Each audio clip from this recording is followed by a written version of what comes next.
Ahora voy a recoger la segunda ofrenda, no se crean.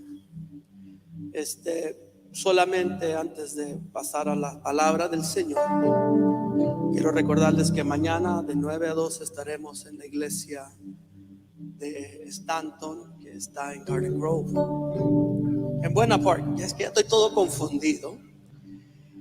Y ustedes saben dónde está la iglesia, especialmente los de Buena Park, que ahora están en Anaheim. Amén.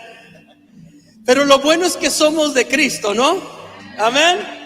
Póngase de pie porque en este momento queremos recibir al presbítero de Sudamérica, quien viene acompañado de su esposa Annie Vidal. El hermano Gabriel Vidal siempre ha sido una bendición para mi vida personal y para mi ministerio. He tenido la oportunidad de viajar con él para Sudamérica y sí he mirado la necesidad, y es por eso que a mí Sudamérica me llega. Y él va a compartir con nosotros la palabra del Señor, y quizás él le va a compartir algunas historias o algunas necesidades que tenemos, porque digo tenemos porque ese es nuestro pueblo, esa es nuestra gente, esa es nuestra familia. Yo quiero que usted incline su rostro. Vamos a orar para que Dios use a nuestro hermano y que la palabra nos bendiga en este día, y que salgamos de este lugar edificados. Amén. Oremos. Padre, en esta noche te damos gracias. Te damos gracias porque tú eres bueno. Te damos gracias por el privilegio que tú nos has dado de estar reunidos juntos, Señor. Te pedimos que tú bendigas a nuestro hermano Gabriel Vidal, Señor. Este hombre que tú has traído, Señor, hasta este lugar para compartir tu palabra, Señor. Te pido que tú lo uses y que la palabra, Señor, llegue a nuestros corazones, Señor, y que podamos recibir, Señor, y que podamos estar atentos, Señor, al llamado que tú nos vas a hacer el día de hoy. Padre, bendice el resto de este servicio, bendice a nuestro hermano Gabriel Vidal, que añade bendiciones a tu palabra. En el nombre de Jesús, amén. Denle un aplauso fuerte a Dios. Y no queremos que nadie se vaya después del mensaje. Hay talento, pero vamos a tener una hermosa fiesta en el Señor. Amén. Dios les bendiga a todos. Pueden sentarse por un momento. Tengo que hacer algunas aclaraciones antes de los saludos formales. Primero, se comenzó a hablar del peinado cuando comenzamos el servicio. Y en la oración el pastor Sixto dijo que no vinimos aquí a mirar los peinados. Yo solo quiero, ¿cuál es el mejor peinado? El mejor peinado es el mío. Porque yo me baño y simplemente salgo y me voy. No tengo que hacer más nada. No tengo que peinarme, no tengo que preocuparme por nada. Así que este es el mejor peinado, que no tiene que hacer nada. Y los que tienen pelo me tienen envidia. Yo lo sé. Y el que tiene una bonita cabellera tiene que estar pasando 10 minutos peinándose. Bueno, ese es uno. Número dos, escuché la oración de nuestra hermana con mucha atención, porque yo trabajo con esos hombres que ella mencionó. Y en verdad quiero hablarles un poquito antes de comenzar y de saludar y de dar gracias al Señor. Eso lo voy a hacer un momento. Pero como estamos en el mes de misiones, concluyendo el mes de misiones, quiero decirles que no pudieron escoger dos mejores países. Primero les voy a hablar del Uruguay. El Uruguay está siendo dirigido por yo no diría un hijo de California, porque él comenzó en Uruguay, pero lo hicieron pastor acá y lo mandamos para Uruguay a supervisar. Él fue pastor en Pomona, el obispo Sergio García y su esposa Susana. Y les voy a decir un testimonio que quizás no todos ustedes saben, pero antes del obispo García salir, él se aseguró de conversar con algunos de los pastores de California. Uruguay es el país más secular de América Latina.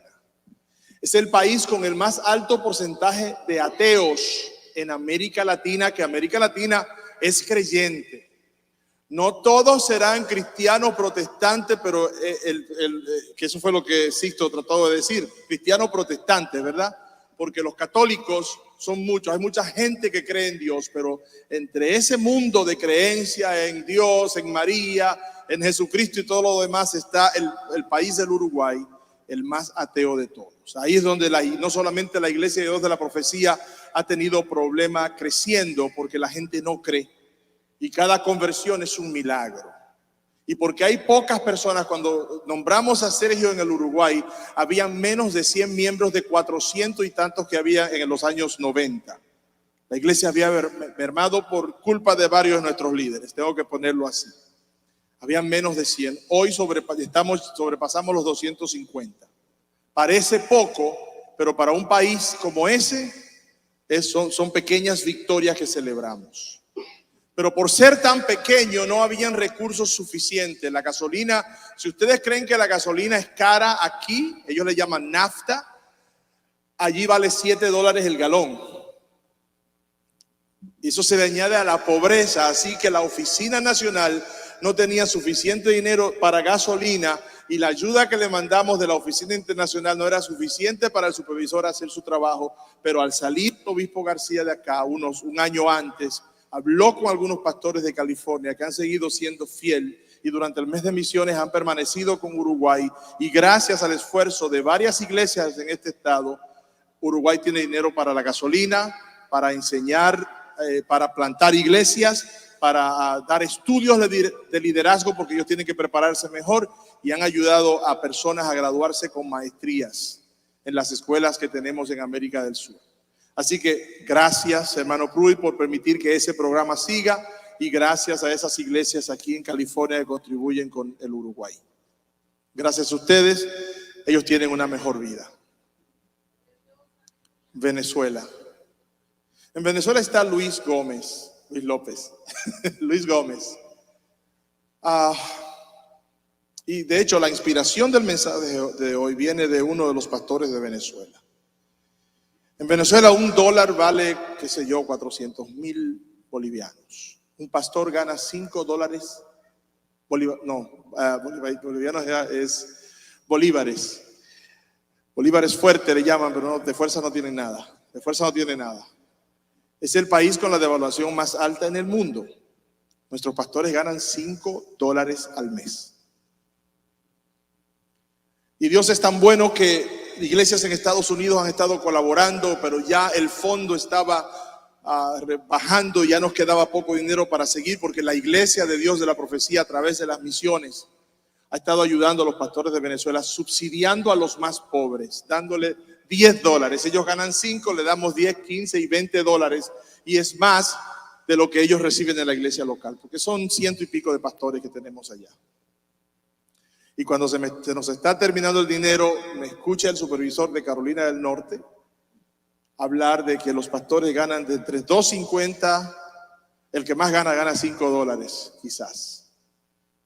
Y cuando escuchó eso, Dios tocó su corazón. Yo no sé cómo lo hizo, yo simplemente tuve una conversación, lo dije y Dios obró. Y en este mes de misiones, el estado de Carolina del Norte, uno de los estados que más puede en nuestra iglesia en los Estados Unidos, están uniéndose todas las iglesias para levantar fondos para ayudar a esos pastores, para que nuestra gente no pase hambre.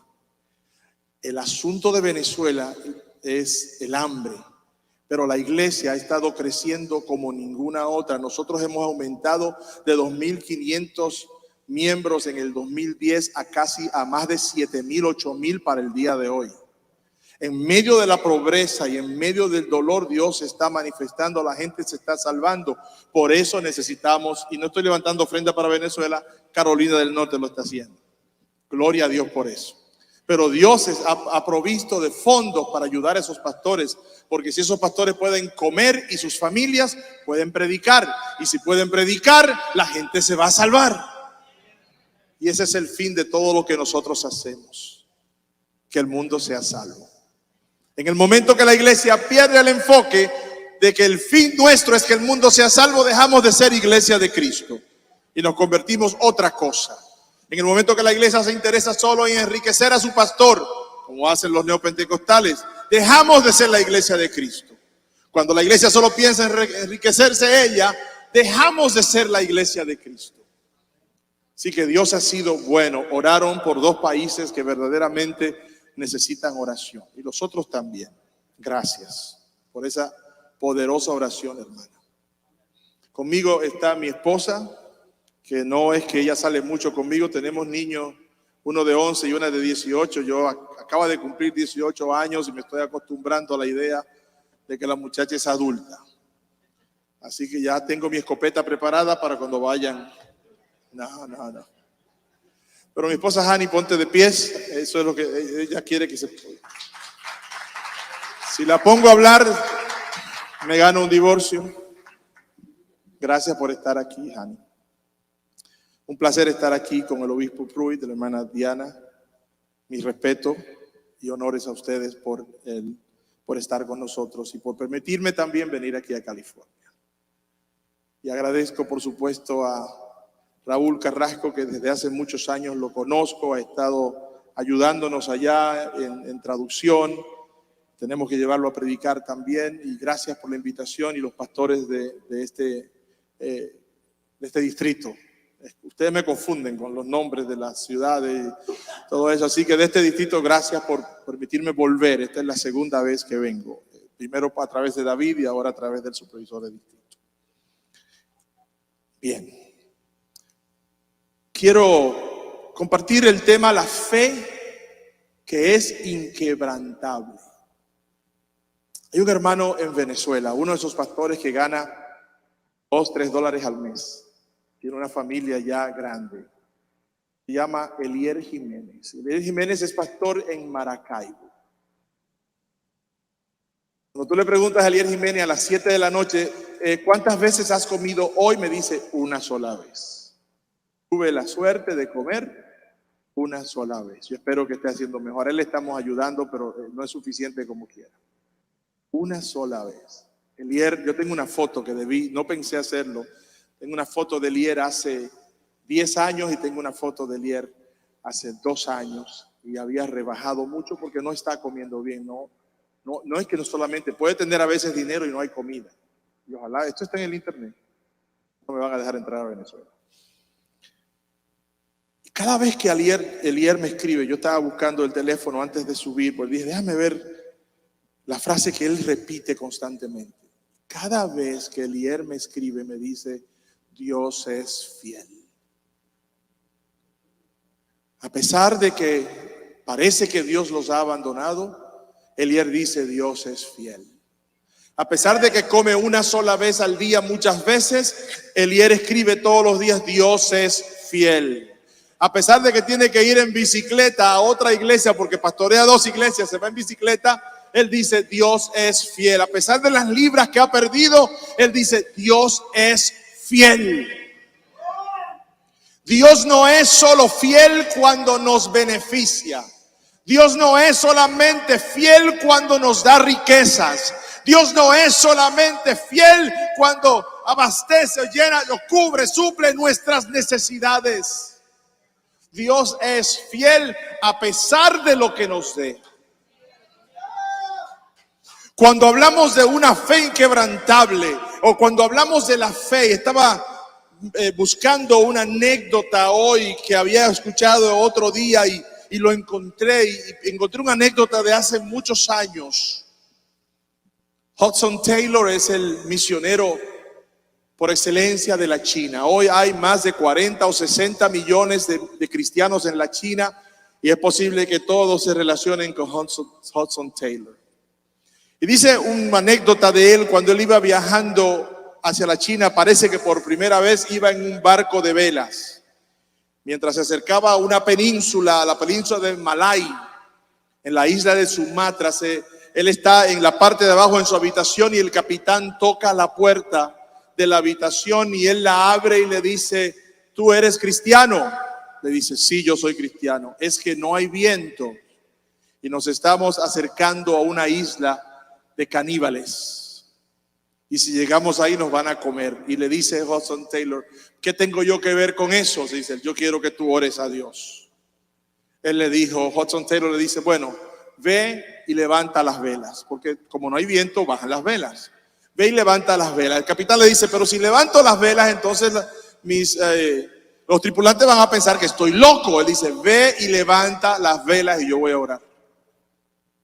45 minutos después, el capitán baja y le toca la puerta a Hudson Taylor y le dice, por favor, deja de orar que ya tenemos demasiado viento. El secreto aquí es, alza las velas cuando no hay viento. La fe no es circunstancial. Vivir por fe es una manera de vivir. Es un estilo de vida. Y eso quiero compartir con ustedes hoy. Ya el pastor oró, así que voy a seguir. Siempre se ha hablado del tamaño de la fe. Por lo regular citamos a Jesús cuando en Mateo 17:20 habla de que la fe debe ser como un simple grano de mostaza que es bien pequeñito. También conocemos muy bien sobre la permanencia en la fe. La permanencia en la fe es un tema recurrente en los escritos del apóstol Pablo. En varias cartas, por ejemplo en Colosenses capítulo 1, 21 al 23 dice, y a vosotros también que erais en otros tiempos extraños y enemigos en vuestra mente, haciendo malas obras, ahora os ha reconciliado en su cuerpo de carne por medio de la muerte, para presentaros santos y sin mancha e irreprensibles delante de él, si en verdad permanecéis fundados y firmes en la fe. Cuando yo leo esa escritura me acuerdo de Elier. Tiene razón para reclamarle a Dios, pero lo que sale de él es Dios es fiel. La epístola de los Corintios dice, estad alerta y permaneced firmes en la fe. O el mismo apóstol Pedro expresa, pero resistidle firmes en la fe, sabiendo que las mismas experiencias del sufrimiento se van cumpliendo en vuestros hermanos en todo el mundo. Permanecer en la fe es sumamente importante y necesario, pues es lo que nos va a permitir llegar al cielo. Es nuestra fe la que va a permitir que no flaqueemos, que no nos olvidemos de Dios, que dejemos de creer en Él. Es nuestra fe que en los momentos de dificultad que dice, yo sé que estoy aquí plantado en las promesas del Señor, aunque haya una nublazón delante de mí, aunque la desesperanza reine, yo sé que Dios está conmigo. Eso me hace recordar una declaración famosa del texto bíblico que dice, el que esté firme, mire que no caiga. Eso es permanencia. Pero para tener una fe firme y constante y permanente, necesitamos mantener una fe inquebrantable. Una fe que no se doblegue ante la adversidad. Una fe que no se derrita ante el calor de la tensión. Que no se desmenuce ante los asedios del enemigo. Que no decaiga ante las amenazas del mundo. Que no decaiga ante las enfermedades. Una fe que sobrepase las calamidades y la desesperanza. Esa fe poderosa que es tenaz, intransigente, testadura y obstinada. Esas son palabras que son negativas para una persona. Usted le dice a una persona testaruda y lo está ofendiendo, lo está insultando. Le dice que es intransigente y lo está insultando. Pero cuando se trata de la fe, tu fe tiene que ser tenaz, testadura, intransigente y obstinada. Porque está cimentada bajo la roca inconmovible de gloria que es Cristo Jesús. Necesitamos la fe de Ananías, Misael y Azarías. Muchos no los conocen por esos nombres. En estos últimos tiempos he meditado mucho sobre el capítulo 3 del libro de Daniel. Cuando el rey Nabucodonosor levantó una estatua gigantesca de oro en el campo de Dura, en la provincia de Babilonia. E invitó a los oficiales de su reino más importantes, pronunciando un edicto por medio de su pregonero a pueblos, naciones, y a todas las lenguas, que tras el sonido de la música, todos debían adorar a su imagen, a su estatua. Esta proclama incluía la muerte en fuego a esos que no lo hicieran. El verso 7 de Daniel nos relata algo muy triste en la historia de la humanidad. Yo le llamo a eso la deshumanización del ser humano, cuando se postra ante una estatua inanimada de un ser despiadado y déspota, como lo era Nabucodonosor.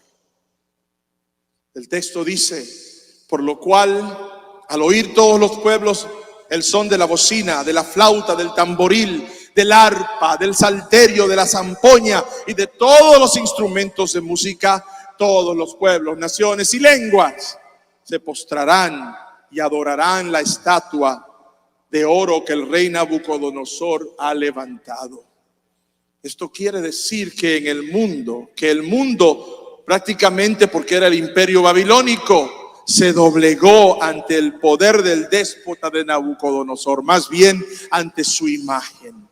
Reyes, gobernadores, sátrapas, magistrados, plebeyos, esclavos a la vez, que eso se traduce a presidentes de naciones, eso se traduce a miembros del Senado, de la Cámara de Diputados, a los jueces, los líderes de sus naciones, hasta los plebeyos, hombres, mujeres, sabios, fuertes, ricos, pobres, todos tenían que postrarse ante la imagen de Nabucodonosor.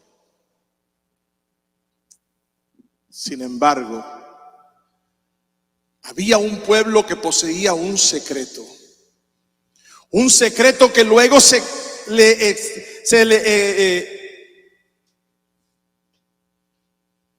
le presentaría al mundo como un regalo. Esta fue la idea. Esta idea fue enseñada muchos años atrás en las llanuras de Moab al pueblo hebreo. Este secreto que ellos ya comenzaban a proclamar a voces se manifestó en forma de rebelión ante Nabucodonosor.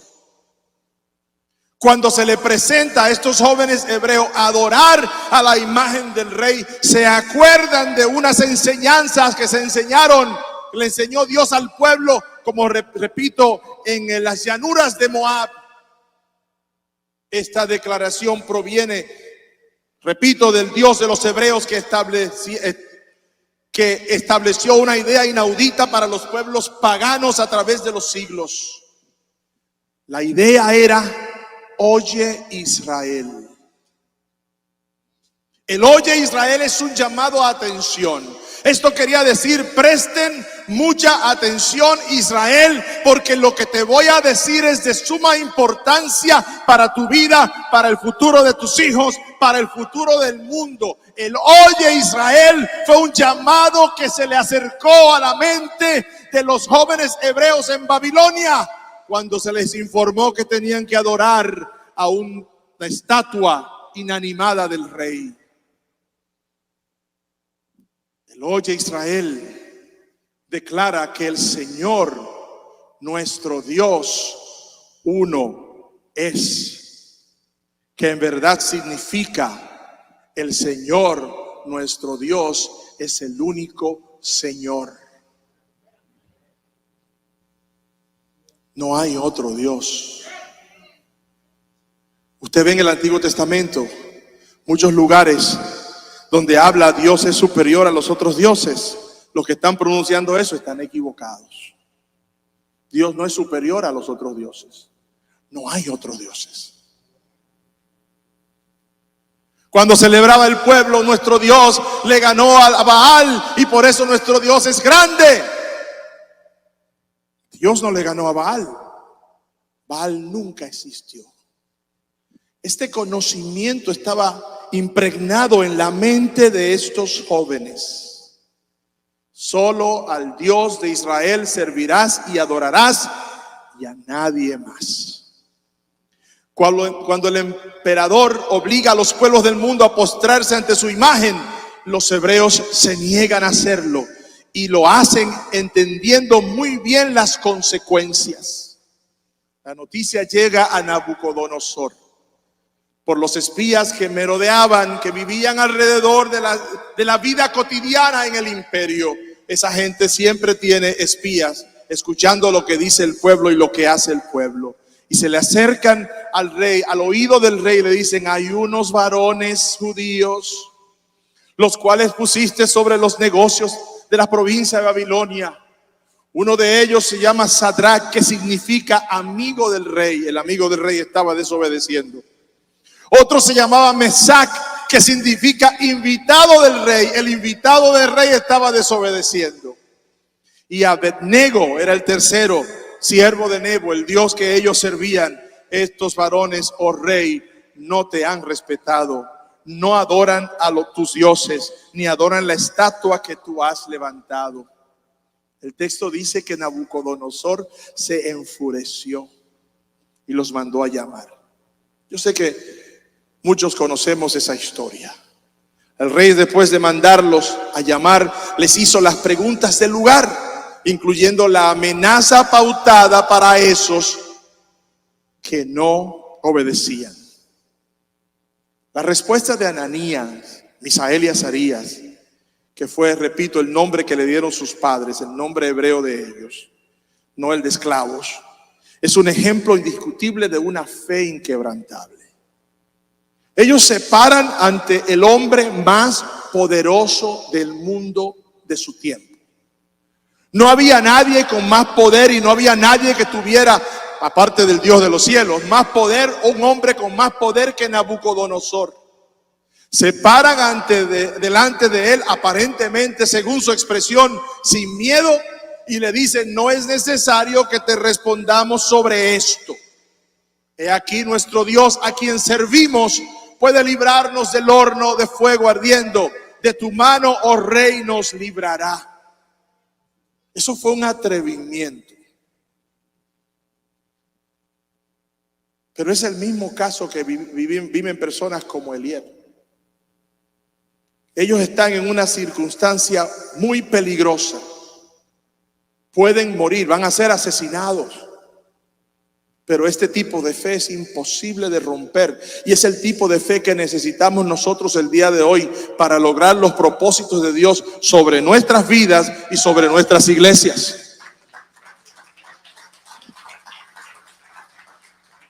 Eso se oye bonito, pero lo que ellos luego dicen es lo que realmente realza la fe inquebrantable.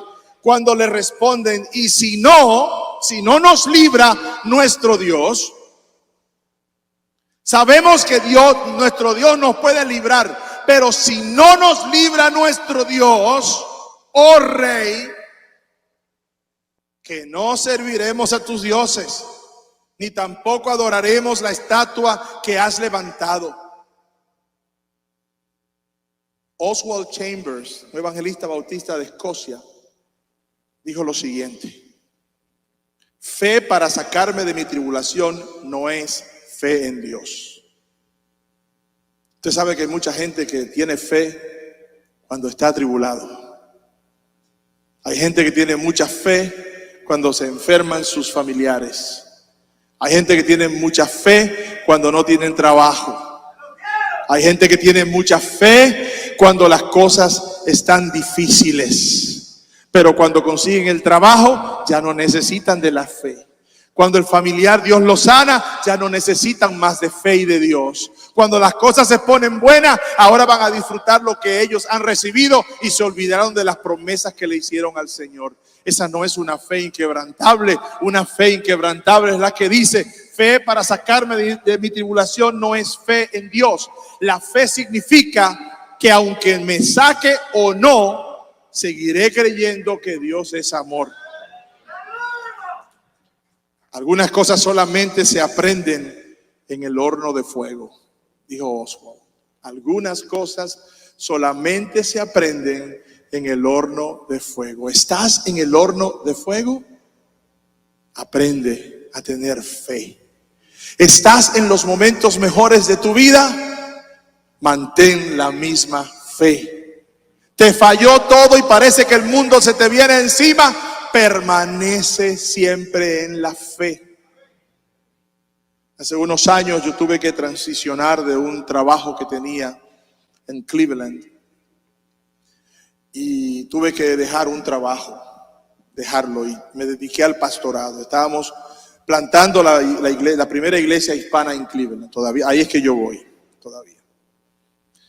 No soy pastor, pero la plantamos mi familia.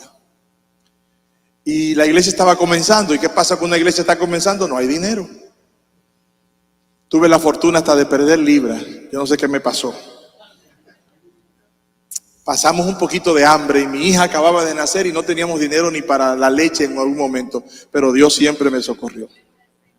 Pero en uno de los días más difíciles, la única que tenía un trabajo era mi esposa, que trabajaba en el correo de la oficina internacional y le pagaban muy poco. Así que era difícil la vida. Y uno de esos días difíciles que dejo a Hani en la oficina, el hermano Fisher me ve en el carrito y se detiene y me pregunta: Gabriel, ¿cómo estás? Y en esos segundos yo pensé, le voy a decir que estoy pasando hambre, que me está yendo mal, que yo no sé cómo voy a sobrepasar este asunto. Nunca había visto a mi familia en esta condición, pero lo que salió de mi boca fue: estoy parado en las promesas del Señor. Yo nunca lo había pensado, por eso pienso que fue Dios que me lo dio.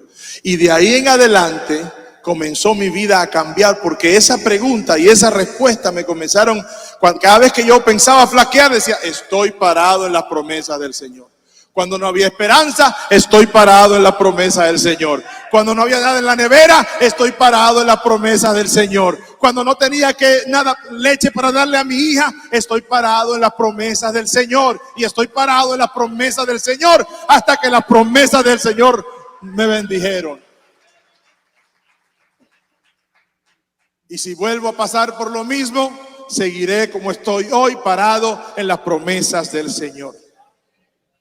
La reacción de los jóvenes hebreos no era un capricho, ni un levantamiento revolucionario tampoco. Ahí ellos no quisieron armar una revolución y tumbar al rey.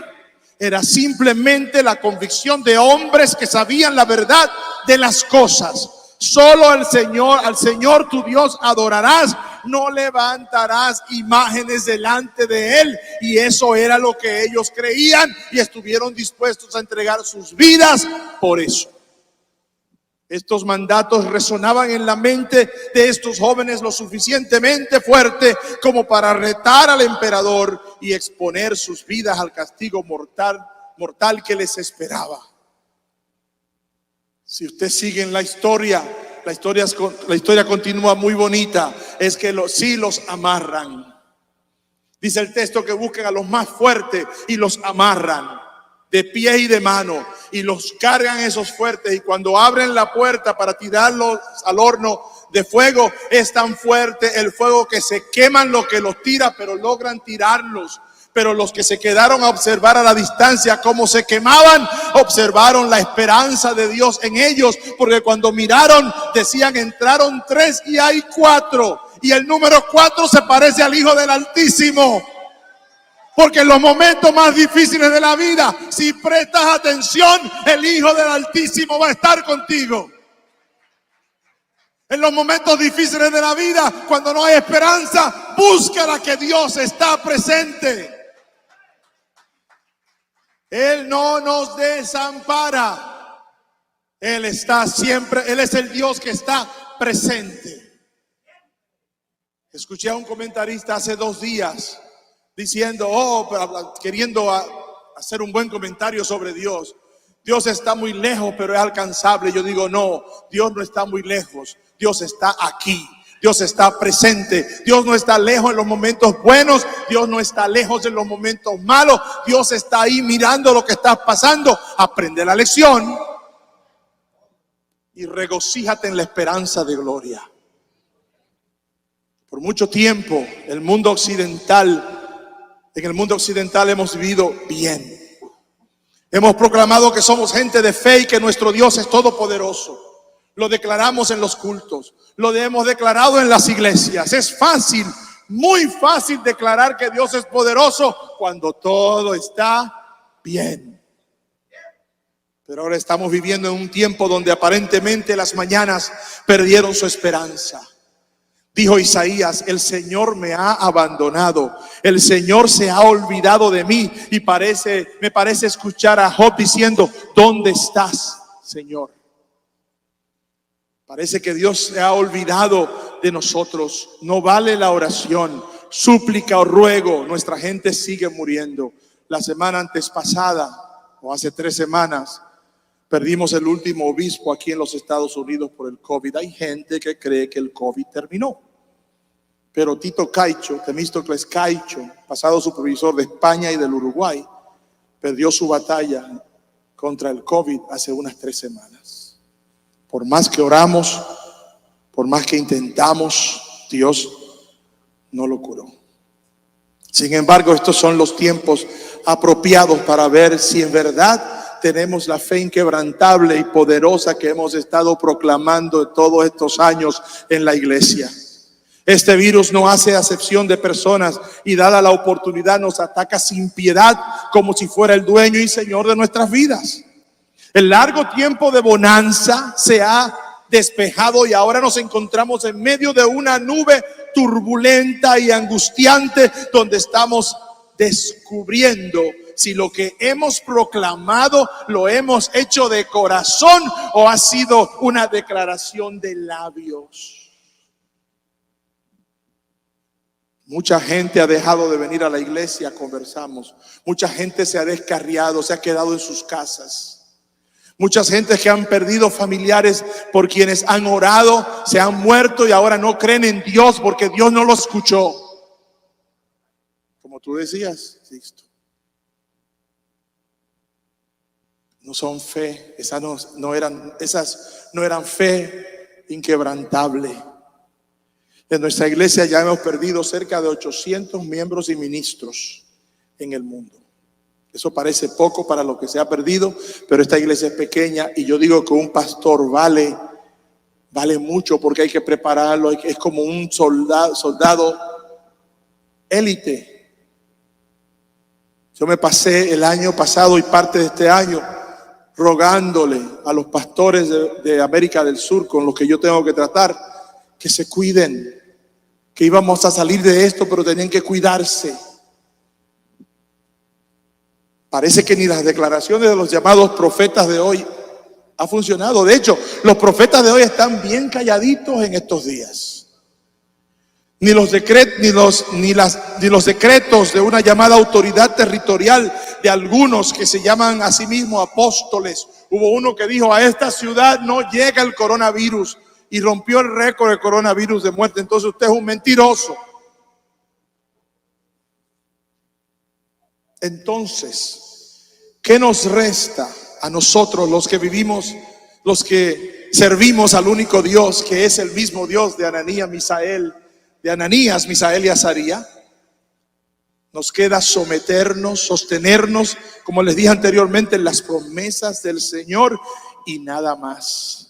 Permanecer fiel a Él, pase lo que pase, como la respuesta de los jóvenes hebreos mencionados anteriormente ante la pregunta insolente del emperador. Y es por eso que Efesios capítulo 6 nos enseña el poder de la fe. Después de pedirnos que tomemos la armadura de Dios, ciñendo nuestros lomos con la verdad que es el evangelio, en el versículo 16, Efesios 6, nos enseña que debemos sobre todo tomar el escudo de la fe con que podáis apagar todos los dardos del enemigo. La fe es expresada por Pablo como un escudo, como una defensa.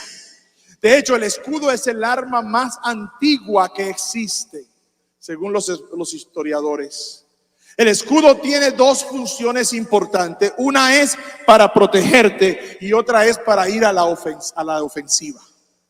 Tiene 2 propósitos.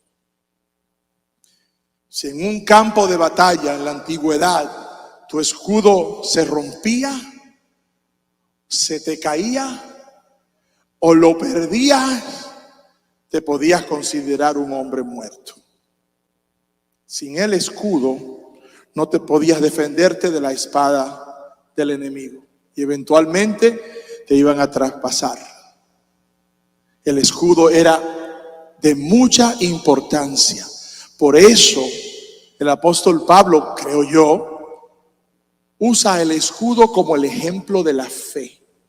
Y de una fe que no puede ser quebrantada, de una fe que no podemos tirar, de una fe que no podemos dejar caer, de una fe que no podemos perder, que la necesitamos para defendernos de los dardos del enemigo, pero la necesitamos para cruzar al terreno enemigo y conquistar a las almas para el Señor. Así mismo es la fe inquebrantable. Te protege cuando tienes que defenderte y te ayuda en el ataque y en contraataque contra el enemigo. Si te falla, se incrementa la posibilidad de perecer en medio del campo de batalla. Y déjeme decirle algo, yo no estoy tampoco en eso de guerra espiritual, pero la verdad es que nosotros estamos en una batalla, pero hermano, que no tenemos lucha contra carne ni sangre, sino contra el diablo. O es más simple así. Estamos en una guerra constante. Satanás quiere que tú no tengas fe. Satanás quiere que tú te olvides de Dios. Satanás quiere que tú tires el escudo, que lo pierdas, que lo abandones. Por eso necesitamos la fe de los jóvenes hebreos que bajo ninguna circunstancia se postraron ante la estatua de Nabucodonosor. Precisamos de la fe de Esteban, quien frente a la muerte adoró al Señor Dios y no desmayó su fe, sino que levantó sus ojos al cielo y vio a Dios sentado en su trono. Lo que lo hizo mirar al cielo fue la fe inquebrantable que tenía, que él poseía. Debemos tener la fe inquebrantable de los mártires de la iglesia, que ante sus asesinos glorificaban a su Salvador y no se retractaron de su fe y permanecieron fiel a él hasta la muerte. Alaba al Señor, permanecer fiel hasta la muerte. Necesitamos la fe de Job, que después de haber perdido todo en su lecho, sufriendo, exclamó: yo sé que mi Redentor vive y al fin se levantará el polvo, sobre el polvo, y después de deshecha esta mi piel, en mi carne he de ver a Dios, al cual veré por mí mismo, y mis ojos lo verán, y no otros ojos. Mis ojos lo verán, aunque mi corazón desfallece dentro de mí. Podemos sentir el rigor de la presión que puede estar sobre nosotros, pero tenemos que siempre tener en lo más profundo de nuestra mente: yo sé que mi Redentor vive. Y si lo peor que puede hacer Satanás o la vida es quitarme la vida, mi Redentor vive para levantarme y vivir para siempre con él. Y si no es para vivir con él, ¿qué hacemos aquí entonces? Si usted está en esta iglesia, no vino porque quiere vivir con el Señor, ¿qué hace aquí usted? Estamos para vivir con él. Concluyo. Este tipo de fe es una confianza inmutable en la persona de Dios, no en su poder libertador. Escuche bien. De todo lo que yo le he dicho, preste atención a lo que le voy a decir ahora, porque eso no es lo que se enseña allá afuera. Allá afuera se está enseñando que hay que depender del Dios que sana, y si no te sana es porque hiciste algo malo. Dios tiene que sanarte. Si no te sana, te ha defraudado o tú has defraudado a Dios. Pero este tipo de fe inquebrantable es una confianza en la persona de Dios, no en su poder libertador. ¿Por qué? Hay algunas cosas sobre las cuales podemos perder la fe si solo confiamos en el poder de Dios para salvarnos, porque Dios no todas las veces nos salva. Si vas a tener fe porque Dios te va a salvar y solamente porque Dios te va a salvar, estás perdiendo tu tiempo. Porque Dios no ve la vida como tú y yo la vemos. Para Dios no hay muerte, Él ve una transición. Él nunca deja de verte. Cuando estás protegido en Él y pierdes la vida, Él no se pierde el contacto, más bien se conecta más contigo. Para Dios no hay, la muerte es un problema para ti y para mí. Para Dios no, Dios es el eterno, el todopoderoso, el que ordenó la vida, el que sostiene la vida. Él es el dador de todo lo que nosotros tenemos. Por eso, cuando morimos, eso no es nada para Dios. Así que Dios llevarte no significa nada para Él, solo para nosotros. Y de hecho, el Dios llevarte significa salvarte. A nuestros seres queridos que se fueron en Cristo, ellos no quieren volver a estar contigo. Y por más yo amo a mi esposa de una manera increíble, y por más que yo la adore, el día que yo me vaya, yo no vuelvo con ella. Yo me quedo con Dios y no vuelvo más para acá. Y cuando ella se vaya, ella va a hacer lo mismo. Cuando la hermana Diana se le vaya al hermano Pruy, porque los hombres nos vamos primero, ella no va a querer volver, él no va a querer volver. Es así. Este tipo de fe es una fe en Dios, no en su poder libertador, porque Él no nos sana, Él no nos liberta todo el tiempo. Debemos tener confianza en Dios por encima de todo lo que Él puede hacer por nosotros. No estamos aquí por las cosas que Él nos puede dar, estamos aquí por lo que Él ya hizo por nosotros. Él te salvó, te redimió, te perdonó y te dio una vida eterna. ¿Qué más quieres? Lo demás es añadidura. Debemos poseer la fe que pasa todas las pruebas. Job dijo: aunque Él me mate, en Él esperaré. Cuando poseemos esta fe, este tipo de fe, nada podrá penetrar nuestras defensas. Quedamos protegidos por el escudo protector. Resistamos, hermandad de la fe. Resistamos, familia de la Iglesia de Dios de la Profecía en California. Todavía queda mucho que hacer. Debemos resistir y nuestra fe debe permanecer fuerte ante los problemas de la vida.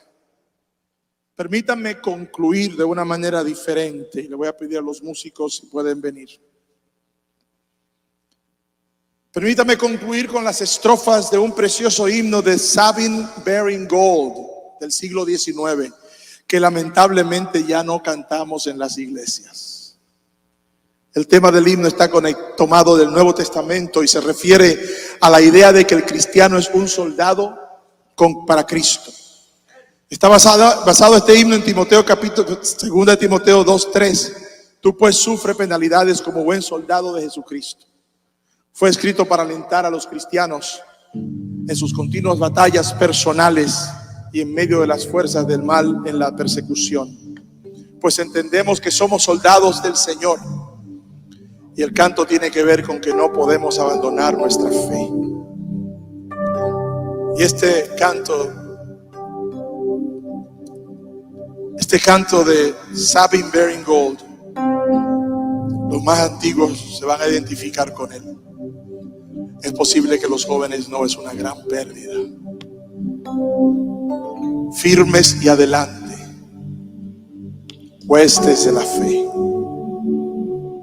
Póngase de pies. Repita conmigo. No tiene que leerlo, solo escúcheme. Firmes y adelante, huestes de la fe. Preste atención a las palabras. Sin temor alguno, que Jesús nos ve. Jefe soberano, Cristo al frente va. Que se oiga, que se oiga. Y la regia enseña, tremolando está. Que se oiga los que se lo saben. Firmes y adelante, huestes de la fe, sin temor alguno, que Jesús nos ve. Al sagrado nombre de nuestro Adalí, tiembla el enemigo y huye de la lid. Nuestra es la victoria, dada a Dios loor. Y óigalo el averno, el infierno lleno de pavor. Todos, firmes y adelante, huestes de la fe, sin temor alguno, que Jesús nos ve. Muévase potente la iglesia de Dios, que en los ya gloriosos marchamos en pos. Somos solo un cuerpo y uno es el Señor, una es la esperanza y uno es nuestro amor. Firmes y adelante, huestes de la fe, sin temor alguno, que Jesús nos ve. Oiga esto: tronos y coronas pueden perecer, de Jesús la iglesia, tú y yo, bien habrá de ser. Nada en contra suya prevalecerá, porque la promesa nunca faltará. Firmes y adelante, huestes de la fe, sin temor alguno, que Jesús nos ve. Cualquier prueba que usted esté pasando, yo no la conozco, pero salga de este lugar con la certeza de que Dios está contigo.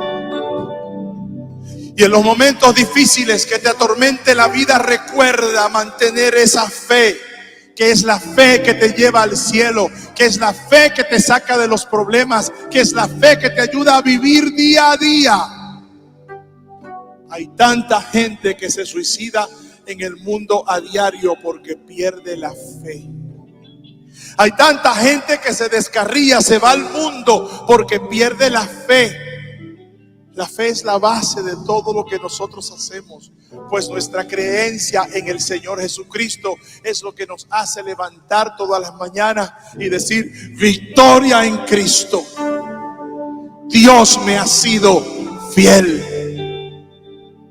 Es lo que nos hace salir al trabajo y decir: victoria en Cristo. Dios sigue siendo fiel. Y cuando regresamos decimos: victoria en Cristo. Dios ha sido fiel. Y cuando nos acostamos decimos: victoria en Cristo. Dios sigue siendo fiel, porque Él es el Dios inmutable. Él es el Dios que no cambia y permanece por los siglos de los siglos.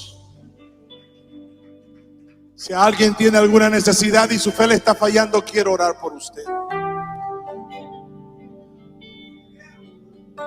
Si te falla la fe, quiero orar por usted.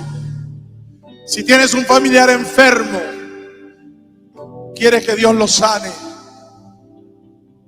Dios lo puede sanar, pero tiene que estar preparado, que si no lo sana, Él sigue siendo fiel. Si perdiste el trabajo en el momento que más lo necesitabas, no pierdas la fe. Él no te ha abandonado. Te puede abandonar todo el mundo, pero ese sacrificio en la cruz le costó a nuestro Dios dolor y sangre. Le costó su vida. Él sigue siendo fiel. De hecho, Él fue el primero, porque en la cruz, yo predico en otro mensaje, yo digo: Cristo no fue una víctima. Jesús de Nazaret tenía poder para bajarse de esa cruz. Jesús de Nazaret tenía poder para eliminar, matar a todos los que estaban a su alrededor. Jesús de Nazaret tenía el poder para dividir al mundo en dos, pero permaneció en la cruz para que tú y yo creamos en Él y tengamos una fe inquebrantable, porque Él se quedó en esa cruz para salvar tu vida. Alábale que Él vive, alábale que Él se quedó en la cruz, alábale que permaneció hasta que expiró, y alábalo doble porque el tercer día resucitó. Aleluya. Cristo resucitó y yo lo creo, y eso me hace vivir mejor a pesar de las circunstancias del mundo. Cristo resucitó. Aleluya, y Él vive y vive para siempre. Y si estoy en Él, yo tengo vida, y vida en abundancia. Y la vida en abundancia no se trata de estar bien todo el tiempo, se trata de vivir en Él y tener la esperanza de gloria. Cualquier cosa que estés enfrentando, vamos a hacer una oración. Cualquier cosa que esté pasando en tu vida, vamos a orar. Y vamos a pedirle al Señor que mantengamos la fe que necesitamos para llegar hasta el final. Esta es una carrera hasta el final. No podemos quedarnos en el medio. No podemos tirar el escudo. Mantenernos firmes creyendo en nuestro Señor. Señor Jesús, bendito sea tu nombre para siempre. Alabado y exaltado seas en nuestros corazones. En los tiempos buenos, alabado seas. En los tiempos malos, alabado seas. Oh Señor, cuando ya no podemos más, alabado seas. Cuando se van nuestros familiares, alabado seas. Cuando se nos termine el dinero, bendito sea tu nombre. Cuando se nos vaya la salud, solo esperamos el día alegre cuando tú nos llames al trono para tener un cuerpo glorificado, sin enfermedades. Gracias, Señor Jesús. Solo es lo que necesitamos para sobrevivir en este mundo tan difícil. Señor, te pido por esos que están pasando por grandes dificultades. Te pido por esos a quienes le está yendo bien, para que no se olviden de ti. Te pido por esos que han perdido familiares queridos por diferentes razones. Te pido por esos pastores en el mundo que hoy están pasando hambre, que quizás no pudieron comer o comieron una sola comida como muchos de nuestros pastores en ese país de América del Sur que hablamos. Ay, Señor, te damos gracias porque tú sigues siendo fiel. Dale fuerza a mis hermanos y hermanas que están pasando por dificultades. No permitas que su fe se quebrante. Permite, Señor, que puedan vencer cada paso que dan y llegar a la victoria final, que es donde tú así lo decidas. Yo sé que tú no abandonas a tus hijos, y si creemos que tú no nos abandonas, es lo único que necesitamos para seguir adelante. Gracias, Señor, por tus bondades. Gracias, Señor, por tus bendiciones. Gracias, Señor, por las pruebas que nos permites pasar y las dificultades. Sea tu nombre glorificado en todo momento, en todo tiempo. Glorifícate, Señor, en esta oración, de tal manera que si alguien llegó este día desesperanzado, desesperanzada, haya comprendido que tú estás presente, que tú estás presente, y es lo único que necesitamos. Gracias, Padre, en el nombre de Jesús. Antes de salir, si hay alguien que está aquí que no conoce al Señor, alguien que vino invitado por un hermano, por un amigo, y no conoce al Señor Jesús, de ese Señor Jesús que te he estado hablando, en quien debemos creer, que le da vida a los cristianos día a día, te puede dar vida a ti. Yo no sé, no te conozco. Es la primera vez que estoy en la iglesia, en este lugar, en este templo. Pero si no conoces al Señor, ahí donde estás, quiero que levantes la mano si quieres recibir a ese Cristo que da esperanza, a ese Cristo que da salud, a ese Cristo que te liberta. Si has venido y has sido cristiano en el pasado y te han invitado también, es el día de reconciliarte con ese Señor que no te ha fallado. Tú le fallaste, pero Él no te falló. De hecho, el trabajo de Cristo no fue venir a condenar al mundo, porque el Hijo de Dios no vino para que el mundo sea condenado, sino para que el mundo sea salvo. Cristo no vino a condenarte, vino a salvarte. Por eso, cuando te fuiste, no te condenó. Extendió su mano hacia ti hasta el día de hoy y te ha invitado a venir a este lugar. Ahí donde estás, si quieres recibir a Jesús, levanta tu mano.